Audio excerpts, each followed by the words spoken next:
Today, my goal of this talk is just to help you to deepen and develop your connection with your own inner wisdom or your intuition.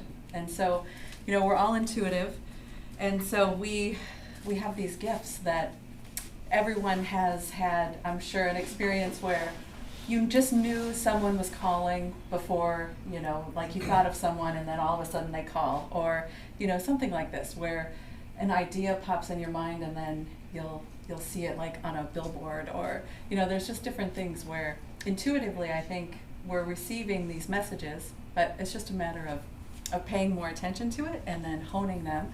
And there's some things that we can do to help to develop these even further. And so I'll talk about a little bit of those today. But I think what I'll do is first I'll talk a little bit about who I am. So I'm not just some random person, but I always knew that it's my purpose here to help people. And truly it was when I went to massage school in 2001 that I realized that I was intuitive. I didn't really know. I just thought I was sick all the time. Like I could feel people all around me. I could feel their illnesses. I could feel their, outrageous emotions, like just different things. But I didn't know. I didn't know. I didn't really put it together until I was actually in massage school, and I put my hands on someone, and all of a sudden my knee would hurt, and then I would go to that person's knee where I was feeling the pain, and then my hands, that pain in my own body would go away. So that was where I first learned, like, what is this? And it was a really useful skill, as a therapist, to be able to, feel where someone is feeling pain. That's really useful. So I can, use that to help people.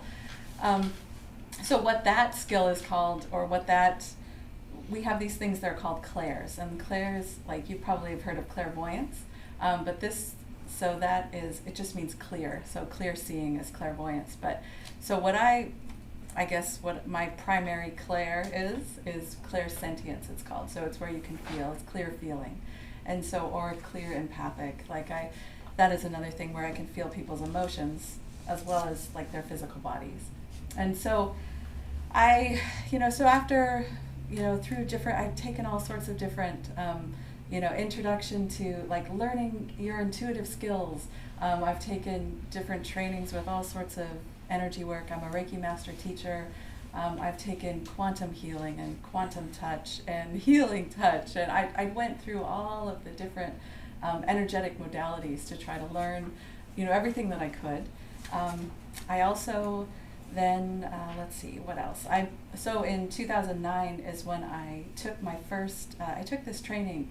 It was a Hanmi esoteric Buddhist training. And so particularly the draw to this Buddhism training was that you learned how to do healing techniques for other people. And so I was trained in that, and then 2 years later I decided to take my studies further, and I became a Buddhist disciple in this lineage. And it's essentially just so that I could learn more. And so I have this, background of a more structured, besides like the new agey healing things, I have the kind of a good combination and a background, in both of those. What else do you want to know about me? Oh, I'm a prayer chaplain too. So I most recently became a prayer chaplain, and so it's rather fulfilling to help people with my words and utilize words as an energy. So to just help to uplift people. So I guess we can talk about the clairs in general. So you've heard clairvoyance, it's clear seeing. That's where you would get pictures in your mind's eye, maybe with your eyes open or your eyes closed. It could take the form of like a vivid dream. So that's clairvoyance. Like also seeing auras is like a clairvoyant technique. And there are some eye exercises that I'll teach at the end to help you to develop that ability, because we all have that ability. We all have these gifts. There's just going to be one that's going to be perhaps stronger than the others, but through meditation primarily and intention, we can develop and, like a muscle, work it to strengthen it. So the clairvoyance you're familiar with, clairsentience is clear feeling. Clairaudience is where you'll hear messages, perhaps from, a spiritual realm, or you'll just, like if you've been driving, and this has happened to me where I'm driving and I hear stop, and I stop, and then some car went like blazing through. So it's sort of like I think that we have unseen forces that will help us, like maybe angels, whatever you want to think about it, but this is it. Clairaudience would be clear hearing. And then there's also cognizance is where you just know things. So that would be where you just know someone is calling before you pick up your phone as it's ringing. It's like, I was just thinking about you. Then there's some other ones here that are clairsalience, and that's like clear smelling. And so maybe that's happened to people before, like if a loved one has passed, like perhaps like your grandma and she wore like a certain perfume, that maybe you're thinking about her and all of a sudden you smell her perfume. So that's like clear smelling, where it's like you're receiving a smell from the unseen realms. There's also clairgustance, which is clear tasting, so you might have a taste in your mouth about something. And people will use this like, man, that gave me a bad taste in my mouth. Or I got a gut feeling. We are all doing these things. It's just a matter of, recognizing them and noticing. Trusting your gut. And trusting your gut, exactly, yes, yeah. And then the last one that I have on here, it's clairtangency, and I hadn't known that there was a word for this. I was learning all sorts of things as I was preparing for this talk, and that's clear touch, where like some people are able to actually touch objects, and then with that, just the touching of the object, receive messages that way and know things about that. You get facts about someone by touching an object. That's called psychometry. Psychometry as well, yes, yeah. Yeah, no, it's But okay. It's okay. My I love participation is great. So, particularly the key to all of this, I've found, and there's no, unfortunately, any easy way around it, but like, if you want to develop and deepen this practice, meditation is truly the best way to do so. And it takes some practice, perhaps like maybe if you started off like 5 minutes or so. Ever since I took that Medicine Buddha class in May of 2009, I've been meditating every day since. So for nearly 15 years, I've been meditating every day. Some days are leaner in my meditations than others, but nevertheless, before I did that, I was a half-assed meditator. I'd meditate and then, wait several days would go by and then I'd meditate again. But anyways, I've dedicated my time to doing that, and I see results, particularly. But there are many different types of meditation. There's something for everyone. There's walking meditation, there's sitting meditation, there's breathing. You can just sit and breathe, counting your breaths. There's as many people as there are, that's as many different ways as meditation. But anyways, there's something for everyone. If you would feel like it, I can take you all on a little mini meditation if you're up for it. This meditation would be particularly to help you to figure out how you receive intuition. So I'll guide you. I'll just give you a little preview about what we'll do. Is that first I'll have you guys breathe, and then I'll have you just relax into your chairs. And then what I'll have you do is I'll take you through a set of different questions where you'll just see how you get how you receive this different information. So I'll ask you to go to a favorite spot outside. I'll ask you to go to a room. It's like what Peter did, the hypnotist. Oh, did he? Okay. Right? Remember, he was like, you guys were there for the talk. So I never came back. Was it you with the lady? Yeah. You need to link. Wasn't it you? And he's like, imagine you're in Yeah. a About the lady. at the beach. She's like, close your Yeah. eyes and imagine. Oh, Peter's here. Hold on, Peter's here. Oh wait, Peter's right Okay, here. okay, good. Yes, I do What? that. Tuition, look at that. We just- Make yourselves comfortable. And you can close your eyes if you want. If you don't feel comfortable, you do not have to close your eyes. You could, another way of meditating is to have a soft focus with your eyes. So you could just kind of have your eyes down into a soft focus, or you can close them if you feel comfortable. And so what I'll have you do is just take some nice breaths. So just breathing in and breathing out at whatever pace is comfortable to you. And I'll have you just consciously use your mind and instruct your body to relax. Your body will listen to you, and as your instruction to relax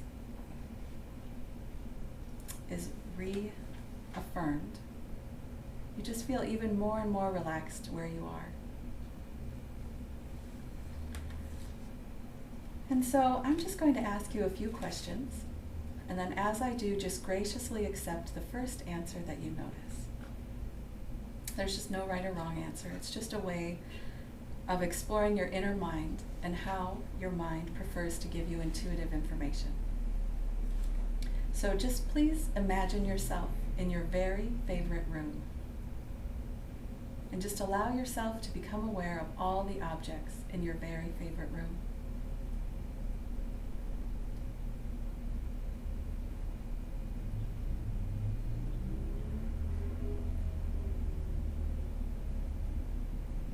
And now notice how you became aware of your surroundings.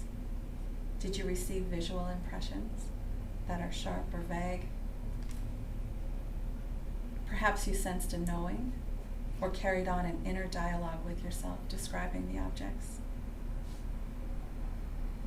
Do you feel the room as a physical sensation? Perhaps you sense the smell of the room.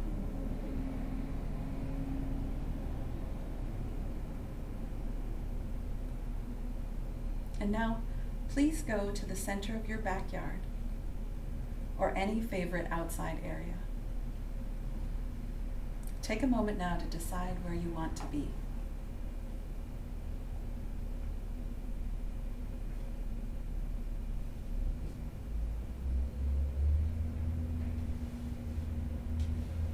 Become aware of the objects that are there, and notice how you are aware of the objects that are there. Perhaps you see things or hear things. Do you notice the smell of anything? Maybe you feel what's there, or perhaps you just know.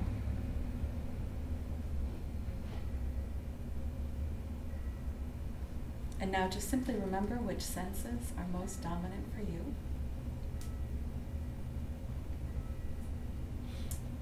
Just when you're ready, you can open your eyes and come back into the room.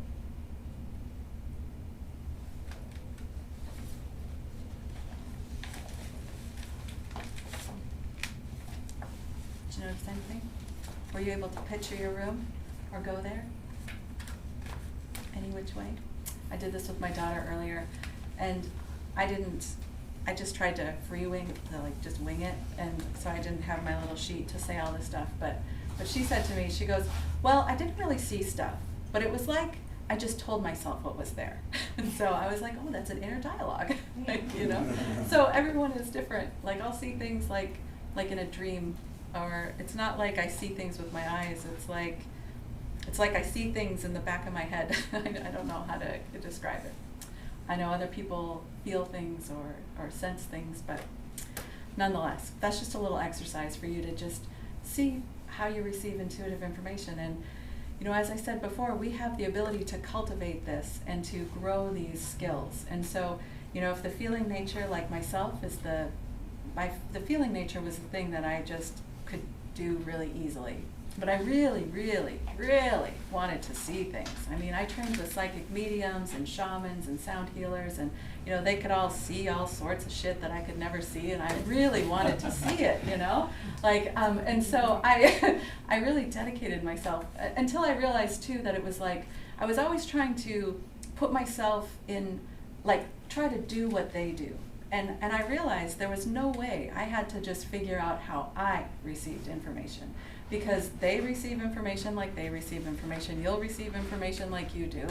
I will receive intuitive information like I do. And we all have this God-given gift and this ability to do this. And so it's just a matter of using it. It's our sixth sense. It's like a protection mechanism. I think the more and more that we're in tune with our intuition, the less that we can be messed with, truly. So, welcome. Come on in. Hi. Come on in. Finding the watch. That's all right. We should Didn't see start that at coming? 7, huh? No, it's okay. Well, welcome. I'm glad you came. I'll just continue on talking. So anyways, so we all have these gifts, and as I was thinking about this, it's like all of us here, in the Freedom United group, we've had this inner knowing that things were off. I mean, obviously we can see things with our eyes and we hear things, but I feel like it's something internally that made us go, you know, something doesn't smell right here. This is really off. I'm not happy with the direction that things are going. And so I feel like you're already ahead of the game. And so you've got one step in and you can just, you know, continue on. There is some science behind this, and so I'm going to do my best. I'm more of an intuitive person. However, I'm going to do my best to be a little sciencey, but I brought some books that from people who do sciencey things. And particularly Dr. Joe Despensa. I am a massive fan of him. I don't know if you're familiar with this man, but he's incredible. He's a chiropractor, but when he was young, like in his 20s or so, he was in this, you know, biking race, and he ended up breaking his spine. And so he broke his spine in multiple places. And so being a chiropractor, he, you know, did not want to have spine surgery. They recommended having rods in his spine, doing all sorts of things. But what he chose to do was lay on his stomach and heal his spine himself. So he used his mind to heal his spine. And he did. And so he's just a testament. And so he dedicates his time to doing workshops, to helping people to become supernatural. So that's what this book is entitled, Becoming Supernatural. But particularly, something he teamed up with this company, or I know it's a nonprofit organization. It's called HeartMath. So the HeartMath Institute, and you've heard of this possibly, but they have all sorts of wonderful free resources. But they dedicate their time to doing the science behind this, because, you know, something that Dr. Joe, he particularly loves to teach the scientific facts behind it, because, you know, having that scientific basis, it helps you, I think, to springboard off of it. And it's like when I was in massage school, like I can feel things and I could put my hands on people and know stuff, but now having like learned anatomy and learning all the muscles in the body, and that helps me to be able to put my hands there, and then I can hear what area, like I'll hear a muscle group, I'll hear these different things. So having the knowledge will help you to layer your intuitive skills on top of that. But particularly the HeartMath Institute and Dr. Joe, they're really big on coherence, heart coherence. And so when things are coherent, you are in harmony. And when things are incoherent, there is stress, anxiety, and things are just off kilter and just not coherent. So particularly what I have in here. So the HeartMath, actually let me read it from here, what I've got. So his stuff with the HeartMath Institute, so since 1991, they've researched and developed scientifically based tools to bridge the connection between people's hearts and minds, as well as deepen the connection with the hearts of others. And so they are, you know, they have modulated all sorts of different experiments and tests, because as you know, drug companies have infinite amounts of money for tests and, you know, whatever, that they can make however they want. But so it's really a wonderful thing that the HeartMath Institute is dedicated. You know, they gained money to do research on these things, on heart coherence, and actually proving that this is a thing. The benefits of having a coherent heart is lowered blood pressure. It helps to improve your nervous system as well as bring hormonal balance. It'll improve your brain function. And so, you know, as you know, that with that comes with a relaxed state, you have these neural connections between your heart and your brain that are functioning optimally. And so our heart, I have this marked as well, so I say it appropriately. So the fact is that the heart produces the strongest magnetic field in the body. And so when it's in coherence, it's 5,000 times greater in strength than the field produced by the brain. And so they really think that our heart is like it's like a bigger brain than our brain, quite frankly. And so people that are living in their heart, they're more intuitive, they have a better quality of life. They also, your heart energy, or the field around your aura, expands, and so it sort of like puts out feelers so that you can sense and know things before, you know, it's like you can sense dangers before they're had, or sense opportunity that it's just waiting for you to be bringing in. There is a whole bunch of wonderful stuff, you know, when people are living not in coherence, you know, like, so for instance, when we're in danger, that's not a time to like if you've got Dr. Joe tells a story about when he came home at night, and there's he lives on this farm in Washington State, and so he comes home and he said that the hairs on his arms stood up, and he just got this really bad feeling. His heart started to pump really fast, and like he just knew that something was off. So he quickly went to his barn, where then as he got there, lights had come on, and he saw like this family, this like not wolves but cougars go by. So like he knew that they, this was, your body was telling you. And so when we have these things, we need our intuitive sense, but that put him into a state of incoherence, being scared as shit, like about, possibly dying. But ideally, when you practice coherence, you can jump into that state quicker, and then you can come out of incoherence faster. So by focusing on your heart and by practicing different exercises like meditation and different heart-centered activities, this will help to bring your body back into coherence, so that when you do have dangerous situations, or when we do have opportunities to spring into action, that we can do that, and then we can come back faster. The HeartMath Institute, they have lots of free resources. They have all sorts of different like techniques and tools that you can use, like particularly the freeze frame technique. And so these are techniques where it helps you to acknowledge and see what's going on in your heart. It helps you to shine a light on it and pay attention to an imbalance. And then we can move forth. But I'll leave the freeze frame technique and then this HeartMath. This book is it's called Science of the Heart. It's their second volume, and it's just a free download. I just downloaded Chapter 7 because Chapter 7 is all about intuition. So they particularly at the HeartMath Institute, they say that we have 3 different kinds of intuition. And so the first type is implicit knowledge or implicit learning. And so this is something that maybe you learned when you were younger or at another time, but you just forgot. And so this is an intuitive sense. Or you just didn't realize you learned it. Maybe it was something that came in somewhere from some program that you were watching or something. But welcome, come on in. The second type of intuition that the HeartMath Institute says, it's called energetic sensitivity.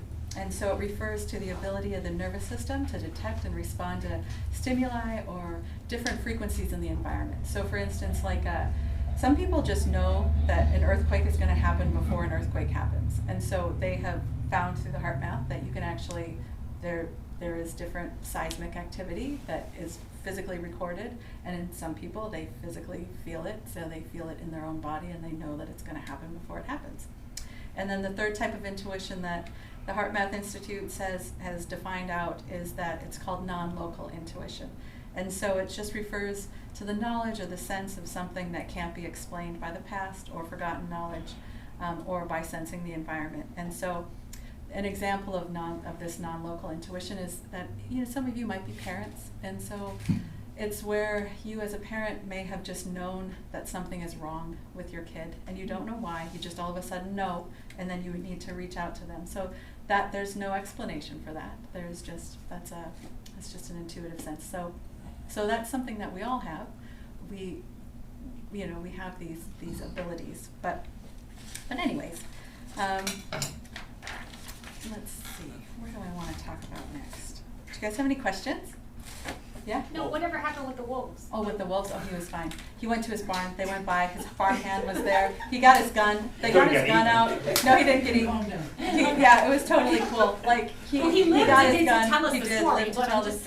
Yeah, he and his farmhand, like the guy was in the shed, so they both got their guns. The wolves, or whatever, the cougars went by. Everyone was fine. Cool. Like, because he handled it nice and calmly through his farm. He did. Yeah. Well, he was scared, but like, so he jumped, and he makes this thing where he's like, this isn't the time when you want to go into your heart. Like, this is a real life situation where, you're spazzing out. And so, however, it's like people that are living in that spazzed out state, they have a really hard time of then coming back into coherence. So many times that you've had that incoherency and then being bombarded with the crap that we're bombarded with, like, all the time, like, that creates an incoherence. And so we have to really strive hard to create our own inner coherence so that we can, fight back or embrace that incoherence and Yeah, I agree with that. transmute I it. think we are intuitive, Mhm. but I also see that Mhm. these powers that be Indeed. want us to not believe in our Yeah. own intuition. Mhm. Yeah. They would rather Totally. trust their science, like trust Fauci. Yeah. You know? Yeah. And this is what we're Mhm. dealing with. Indeed. And like I just I have dealt with that as well. Like I was in Colorado and that's where I primarily had my practice. And this was when all of this nonsense happened. I was watching people who I thought were intuitive, who were, acupuncturists, who were chiropractor friends of mine, fellow healer people, all lose their minds. They all lost it. Not all of them, but I was shocked because it's like, wait, I thought we're all coherent here. I thought we're all like living in our intuition. I thought like, isn't that what we're doing? But so there were, I don't know. Anyways, I don't know why a person would lose. I feel like Lose their I trust feel and intuition. lose their trust and intuition. I don't Yeah. know. I wish that I could figure that one out. However, I just want to help people to reconnect to their intuition so that, because people that are in touch with their intuition, they can't be messed with as easily, And so maybe they were all just faking it. I don't know. This is so unfortunate. I don't know. Yeah. Seems but- like there's a lot of it going around these Yeah, days. indeed. Well, something that is like a theory, there is this, I don't know, I hear this story told many different ways, and so I'm not sure exactly how it is, but it's the 100 monkey theory. Like, it's where there's this tipping point. Like, with so many people holding a particular vibration and staying strong in their belief or their knowing, that we so we have this strong knowing, our heart space is then, radiating, our field is radiating this knowing, that we can create like an entrainment or you bang a tuning fork, you've got another tuning fork, they'll vibrate at that same higher pitch. And so, this 100 monkey theory is that when so many people are doing this one thing, I have heard it as like a monkey cracking a coconut open. I'm not sure, this is just hearsay.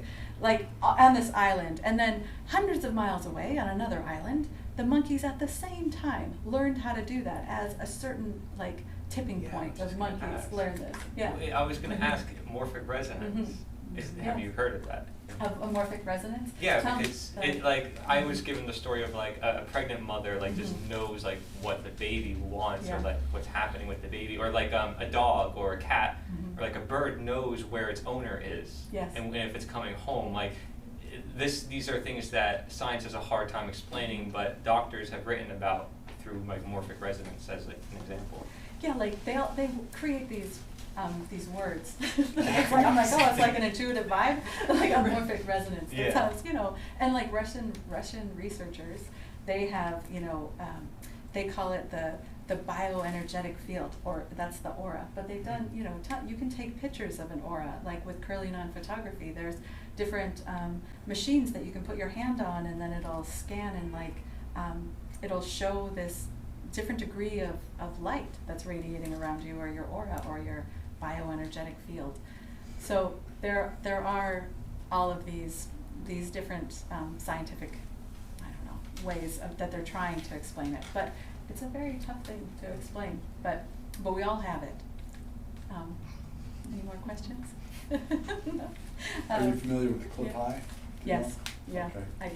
I don't understand what he does. Well, However, so I mean, what he does is he basically tries to gather all the emotional Mhm. information of the changing language okay, through on his a computer. system. Okay, Yeah. that's what I. Then he brings yeah. it back, he does an Mhm. analysis, and then he makes forecasts for Mhm. the future. He's been quite accurate in a number Yeah. of things. See, that's incredible. Yeah, I've watched some of So his it's stuff. basically right in tune Mhm. with what you're saying. He made the Mhm. assumption that Mhm. everybody's intuitive, and it Mhm. leaks out through our language. Yeah. And as we change our language, the words that we're using, it kind of gives us clues to what's coming.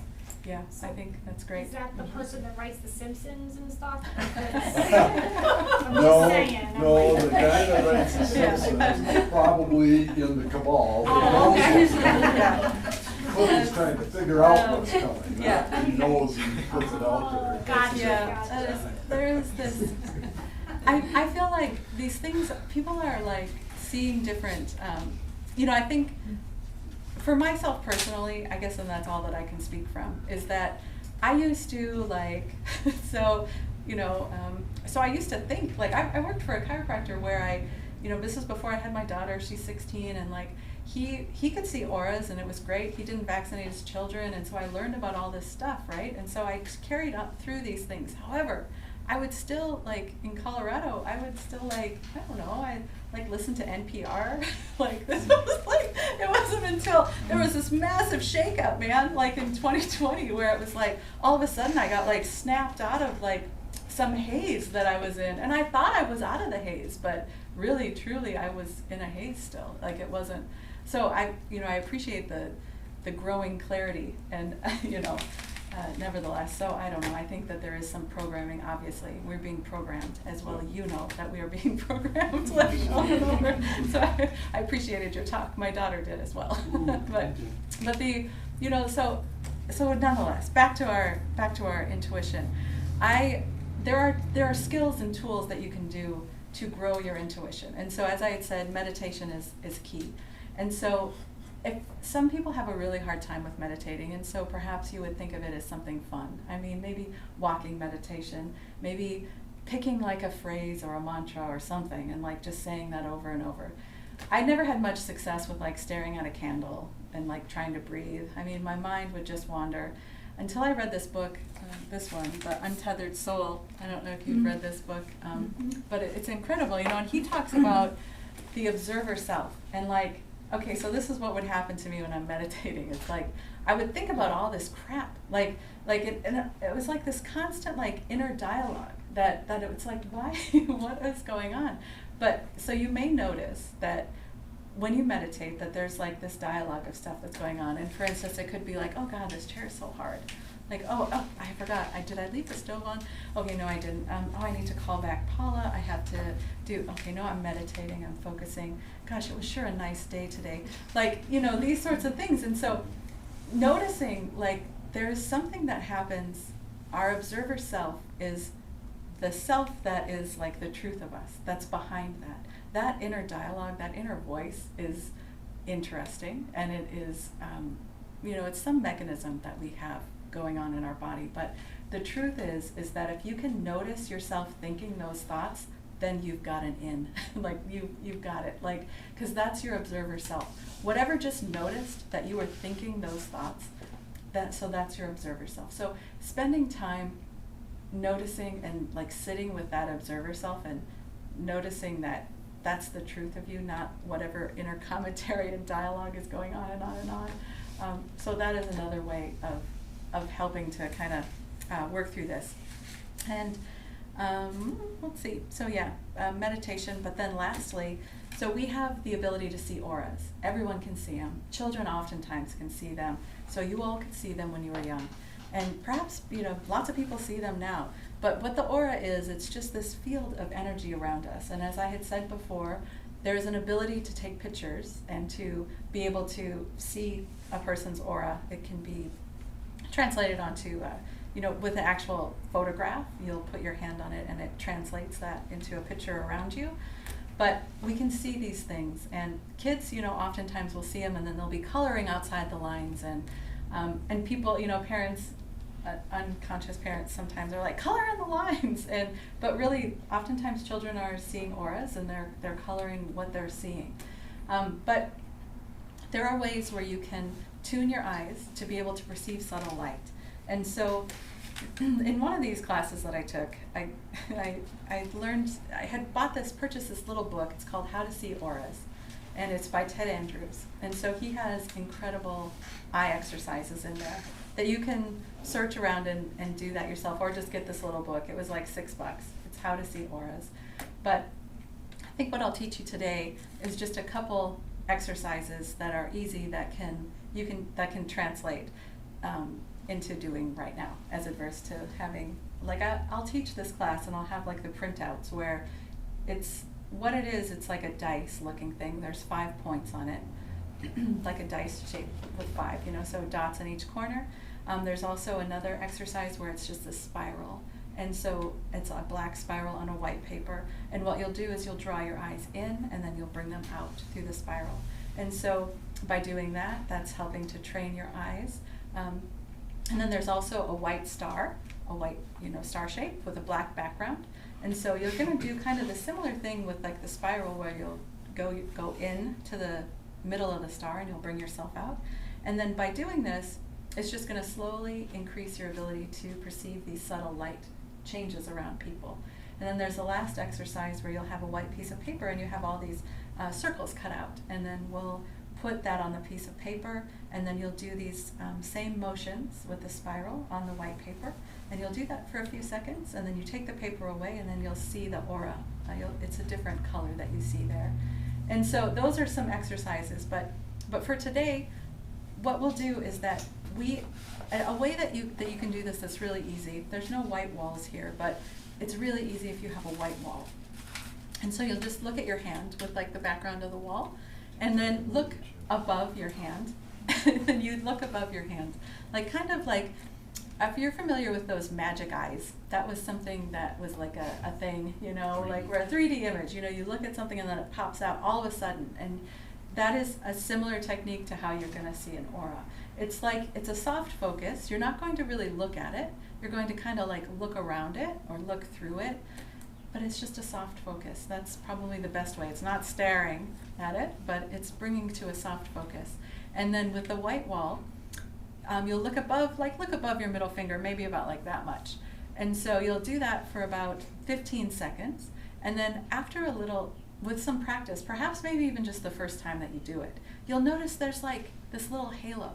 And oftentimes like the pictures of old, they would have like, in like the Renaissance days and whatever, they would always have people with like halos. They would have, and this is like a demonstration, because I feel like people saw auras all the time at one point before we got bombarded with all sorts of stuff. And it was in paintings, like the aura of people were in paintings. Like, it's perceived oftentimes people with like more spiritual people, like Jesus is often portrayed with like the halo, of energy around his head. And like, so it's not just reserved for spiritual people. Like, we all have this aura. People that are spiritual have a bigger aura and a stronger aura, and can, emanate their field and help to affect, things, the universe in a greater way. But anyways, so this exercise of being able to see like kind of a halo, you'll see that around your hand. And then another really easy way is to go out at night, not at night, but dusk or at dawn. And then what you do is like look at the treetops. And so where the sky is blue, or whatever color it is, you'll look at the treetops and you do that soft focus. And it's nice to be lying or just to be sitting or whatever, just to be comfortable. And so if you'll look to where the tops of the trees are in the sky, you kind of soft focus above that. And it's really easy at dawn and dusk. You'll see like the energy of the tree. Trees have incredible energy, and so you'll see their aura as well pretty easily. And so it's like, it's the start of things. The first time that I did these exercises, and I was doing this like, it was after I had practiced my eye exercises, and I'm doing this motion to see my aura. I would see my own aura, and it was like, I see my own, pop, and then it just disappeared. And it's like, oh, so this might happen to you where it's like shocking, to see this. And then you're like, was that really real? Did I really see this? But this is something where it just takes practice and like remembering how to do it once again. And so these eye exercises are, it's a really nice thing. So what do you do if you can see auras? I mean, like it's a useful tool to be able, like for this chiropractor that I worked with who would see auras like this, at this time, how old was I? So I was probably like 23, and I was still, I was waitressing before that, and I wasn't really, anyways, I would still go out to bars and whatever. I'd come into work after, I was maybe out, and he'd look at me and he'd look around me and he'd go, "You're dehydrated. You need to go and drink some water." And I was like, damn, he knows. But it was a useful skill for him to, be able to notice that for his patients, that they needed to drink more water. But anyways, so this is something where, what would you do with it? It's just another tool. It's just another way. Like, it's an ideal thing to be able to layer these abilities, these intuitive gifts that you have, so that you can help yourself to know the truth of what you need to do next. So like I have a feeling nature that's strong, that clairsentience. So that's something I can always count on. However, what I really wanted to do was to be able to feel something and to see something and to hear something, or even maybe just to know something. So the more inner wisdom that you can cultivate for yourself, the more inner intuition, the easier it is that you'll know that this is the direction that I need to take. This is what I'm supposed to do. I feel that inner calling and that pull. Because sometimes it's a little tricky. You know, we're inundated with crap, and so it's sometimes harder to see through the trees. So this is what I would do with that. So anyways, this is what I'm thinking. Any questions about this? Yeah? So have you heard of the meditation where you draw the flower of life? No, I haven't. So apparently if you draw the flower of life, it's a very meditative experience. Okay, yeah. You're You familiar know, with the flower of I life? am. Yep, And I am. Terrence Howard talks about it in his YouTube videos. Yeah, and you know, it's sort of like this in Tibetan Buddhist practice, like they're really big on, I do not practice Tibetan Buddhist practice, but I'm familiar with this, that they're big on drawing mandalas. You know, so by drawing mandalas, like that is like a meditative practice. It's like these sacred geometric shapes that are going to bring you into altered states of consciousness. And so it's really awesome. That's another meditation, you know. Yeah, so for same someone, thing. yeah. Similar thing, I should say. There was a book that Dr. Young was part of called The Secret of the Golden Flower, and he said that was a mandala symbol. And he was a psychiatrist, you know, who was coming from that perspective. It was so interesting, you know, because I didn't expect him to be talking about that and like the Chinese like meditations. Like he was in that book, and like his friend was like the main author of that, and he just had like a big section to his own. And like it was just amazing, like hearing from him. Usually he sounds super like scientific, like you don't understand him. And this, it's like comes from a spiritual point of view. It was just so strange to me. I still have to investigate it, but it sounds familiar to what you're saying with the flower. Flower of life. Flower Yeah. I wonder if that's Yeah. the golden flower that he's talking There's- about. Probably. Something else. Golden Flower of ratio. life is on Okay. this. I have it on the background in my card there. Alright. Interesting. I was gonna ask you, Uh-huh. so on the auras, Mhm. is it always just light, or are there other colors, and do the colors have a special meaning? Yeah. Like if it's purple, or Mhm. blue, or green, or? You know, they all like, so I feel like you've probably in different things with like auras, so this is how I feel, is that stronger colors mean that there's more of an intensity there. So something that's gonna be like maybe, like red isn't necessarily a bad color. Red could be vitality. It could be, you know, strength and gusto. Red could also be like if it was like a, I don't know, like red in a place that looked a little weaker, then that could be an imbalance. Like it's sort of like what will happen is that when you do start to, if you do want to see these things, it's sort of like I just ask and observe and see, and also have no, I try to not care. Like it sounds really bad to have, it's non-attachment, I guess would be the word instead of not caring. That might, you know, sound better. But really, if I start to care about like, oh, I wonder what, like, oh, geez, like it's sort of just like looking at it maybe clinically, or just like, oh, that's interesting. You know, that's an interesting thing. I notice that this person is really vivacious, and then there's a strong, bright energy around them. You know, I'll notice a lot of times when people are teaching, there's this beautiful like color of yellow above their head when they're imparting knowledge to other people. The aura around our head here, it's going to be constantly in flux. It's always changing with whatever we're thinking.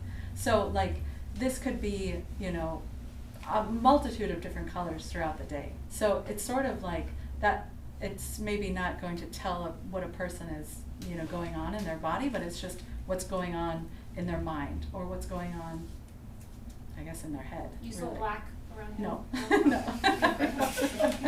We don't do that. No, no. It's gonna say it's yellow. No. Oh, your shirt's yellow. Oftentimes It's a we'll wear, shirt. you know, oftentimes we'll wear colors, you know, that we're drawn to. That's like, it's because that's a color that we need, like in our aura, that we need to fortify ourselves with. See? I know, I And think so, that would be. but yeah, you know, that happens. And, you know, speaking of the aura color, like I feel like there's other, you know, people have said oftentimes like, you'll see a picture of like a root chakra color as red. But I don't feel like that's always the case. I think that we all have different colors. We all, our colors, like, so for instance, my root chakra is blue. So I don't, that's why I was always like, oh, I don't know. Like, I don't know what Well, these your colors aura are is supposed blue. to be. Yes. And so, you know, So I was it's like, all- well, I was like, yeah. well, I don't know. Like, I don't know why this is, it's just sort of like, I think colors mean different things to different people. And so if this skill is something that you want to cultivate, then I just feel like it'll be like an exploration. Like, oh, this will be fun. What am I going to learn today, you know? A teacher that I had who could see auras, she would say that how she could see auras more consistently was by non-judgment. Like, the more that she just didn't, you know, have attachment or didn't, you know, didn't want to fix anything, didn't want to change anything, didn't want to anything. It was just, then she could see it more. It's sort of like what reporters used to be, like they're just supposed to report the facts, but now, you know, I don't know what they do. Some do, like Derek Rose is great, you know, like there are, you know, really good reporters out there, but yeah. Few and far between. Yeah, yeah. So that is with that, but anyways. Do you? Yeah. Oh, it's okay. Does everyone have one? An aura? Does everyone have one, and does everyone have one all the time? An aura, or like the energy aura. Yeah. I feel like we all do. In different times when we're healthy and well, I notice that our space around us, like that auric field, is bigger and fuller. And I feel like when people die, I don't see the aura around them. So I think that's when we don't, you know, if they're dead, then no. But you know, it's gone. But I feel like it, but that's just what I, you know, and I also think that we can, you know, so sometimes, like, we'll want to draw our energy in, and we'll just notice sometimes people are like this, or they're like this. Because I did that, you pick on me? No, that's just how it is. I didn't even notice. You too. I don't That's know just what how I it see is. auras, but Yeah. I sense something. Yes, I you can sense something. things, Yeah, you sense when something's off, or you sense when Or when something's something's right great. on. Yeah, yeah, you sense when it's, and that is, that's primarily what I do. Like I'll, if I have the appropriate background, so no, I can't see all of your auras right now. I also can like focus it on and shut it off, because I don't want to see this stuff all the I would time. totally pick my friends that I don't way. want. I Well, you probably saw do your aura. already, you know, like. I can see what's coming. We are, Yeah, I we feel are like it's so, friends. it's intuitive, so it's hard to explain or like It is. intentionally do. Yeah. Yeah. It's so interesting, because when I studied the Chinese Yeah. philosophy, it's the same exact dynamic. Mhm. And it's interesting because you say like the heart and Yeah. the mind, Yeah. because the Chinese word for heart and mind is like shin. It's like they have Yes. a heart mind. It's one word. One word, yes, yeah, totally, yes. And, you know, and you know, this is, so seeing auras is just another, it's just another skill that you could develop to just increase your intuitive capacity. So I feel like people draw their auras in really close at times of stress and of times of incoherence, I bet, you know, like then we rein it in, or we're really small. My husband had to have a pretty big surgery in 2018, and his aura after the surgery, whoosh, was shrunk down. He even looked smaller, like he looked shorter, he looked smaller, like it was far out, like, so, but anyways, he was his aura got really damaged. And so, Well, you know, can have then- holes in your then- aura too. Yes, and so, through some assistance and through healing, then, you know, his aura came back, and so came back to a more full and robust, you know, way. But so yeah, we can have a big aura, we can have a small aura. Like when we're feeling gregarious and free and like open, then our aura is big. But when we're feeling small and shrunken, I think we can shrivel it down really tight. Or there might be a preservation mechanism where we just need to rein it in anyways. So, yeah. Were you gonna ask a question? Maybe, were you gonna ask a question? No? Okay. I forgot. That's all right. I could have sworn Yeah. there were times Yeah. where like I just totally did not intend for it to happen Mhm. whatsoever, like you said, like whatsoever. Mhm. And I think there was one time I got like a meditation. I was like outside, Yeah. and the trees were like so fuzzy. Oh, yeah. And I was Yeah. like, Yeah. it was just so wild. Yeah. And it was at like 4 a.m. Yeah. Well, and that's a perfect time because, yeah, like, trees are great to be able to see, like, you know, people will feel stuff and, you know, and no, you probably weren't on drugs. Like, No, I don't. so, I don't. yeah. We're testing it. But and so those drugs might take that part of out of you then probably more then, right? Because Well, people say they see things. They do, you know, and like, it's been my experience, like, from firsthand experience, that it's like, this isn't like, you know, it's like a round trip ticket. So some people are going to do these different, like, you know, ayahuascas, or like, obviously I've never done it, I called it ayahuascas, but it's like ayahuasca, you know? We were just talking about that.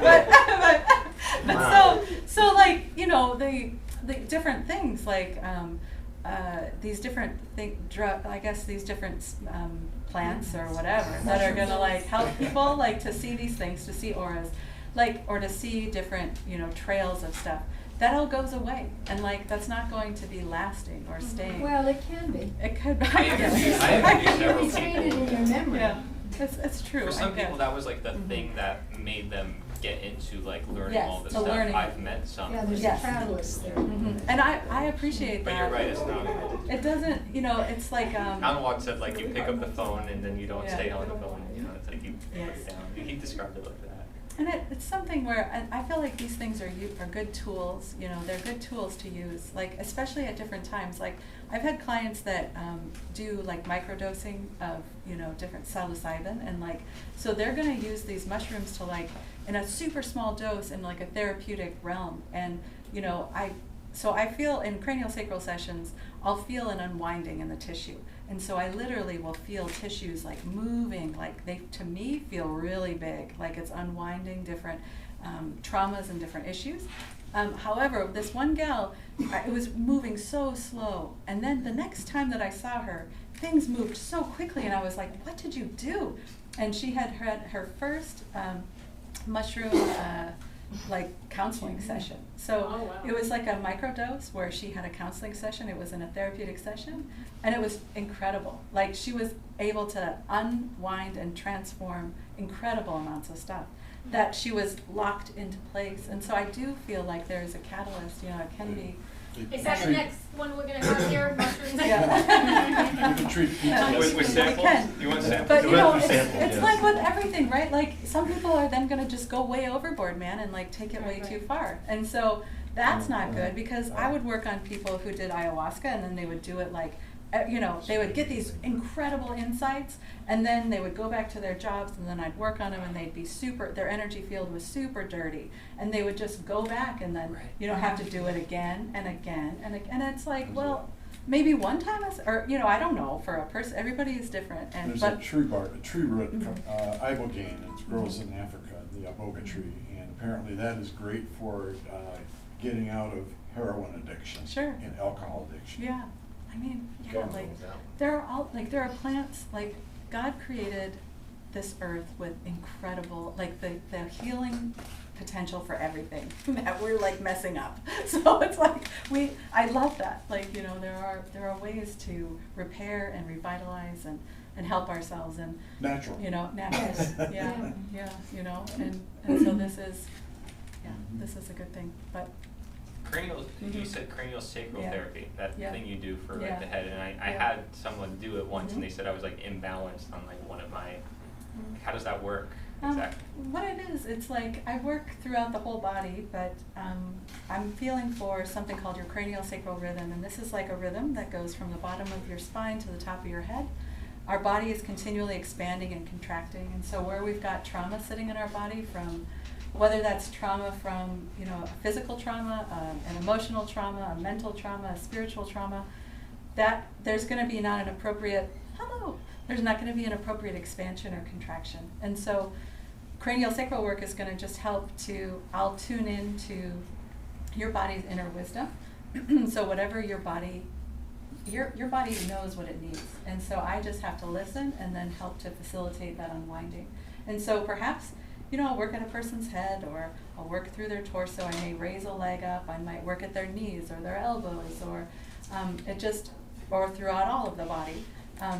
But it's something where the imbalance in your head, this is a common thing. This is just what I've noticed. This is not like a thing that I've read. Like, I mean, it's something that I've just noticed through my practice, is that people oftentimes, like we have, so our upper cervicals, like our spine's like a mirror. So whatever's going on up here, there's gonna be a reverse pattern at the lower spine. But particularly, I look at these upper cervicals almost like fuses in the body. So when we've had like a really strong, like emotional explosion, like, you know, we've had like this blow up energy of something, like a big fight or whatever, I'll notice that the left C1 will be turned. It's like we blew a fuse. It was like, phew, like we couldn't take it, you know, so our body's like, I'm out of here. The right side, when that fuse is blown, when that right side up C1 is turned, I'll notice that a person, and I'll ask, and this is why I notice, is because I've asked people, over hundreds and hundreds of people, like, so when that vertebrae is turned, what happens with a person is that they've been in their mind and they've been going over and over and over and over something continually. You know, they're like trying to figure it out. And so, like, that's valuable. Our brain is really valuable, but like, it's best if we can like recalibrate that, and then, you know, you can see things from a new light. I mean, because our, you know, that would be maybe where coming into an observer state and going, wow, I'm observing that I'm going over and over and over this, and I'm not going anywhere. But that's just kind of what I've noticed. So craniosacral work is just going to listen. I'll listen to your body, and I'll just help it to unwind and let go of these things that are sitting there that are no longer serving it. So these might be an injury or a who knows what, but I don't have any clue what it is or why it is, but your body knows, and your body tells me what to do. So I just follow along, because your body is brilliant. You know, that chiropractor I worked for, he would say, God doesn't make crap. And so our bodies are amazing. Really, this is no joke. It was like, it's like God makes amazing things, and he made us. And so it's like, our bodies are so incredible. Like, they're just amazing. So, and they know what to do. Sometimes though, through, you know, outside influence, or maybe we're inundated with chemical, or we're whatever, inundated with too much stress, the body gets freaked out, man, and it can't figure out what to do anymore. So it needs, you know, that's why there's not just one person on the planet. There's a lot of us to like help each other out, I think, you know. But yeah. Where's that chiropractor guy now? Well, let's see.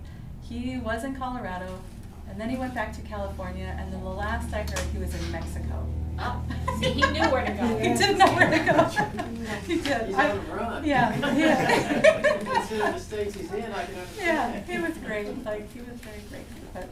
But yeah, I cannot find him. He like took him, you know, I tried to like search it out, but anyways, well, thank you guys. I'm happy to answer any other questions. I have no idea how long I've been talking. Yeah, what's like a good meditation to do daily, like that one that you showed us? Oh, yes. It's like a visual That's a visual representation, thing. but is that Yeah. a good one to daily do? I mean, I have my own practice that I've developed, but like... Yeah, so, you know, I think it's just gonna be different for everybody. Like, it depends on like how much time you have. It depends on like, I guess what you like, really. So, something that I've just done, I've tried to upload it. I recorded 2 meditations. It's so awesome in Port Richey. Well, it's technically in Hudson. There's a recording studio in the library. So I recorded 2 meditations, and then you can use it with your library card. And so I uploaded them to Insight Timer. So this is like a app, I guess. It's like a website where you can, you know, for free, download or listen to or whatever, all sorts of different kinds of meditations. What's it called? It's called Insight Timer.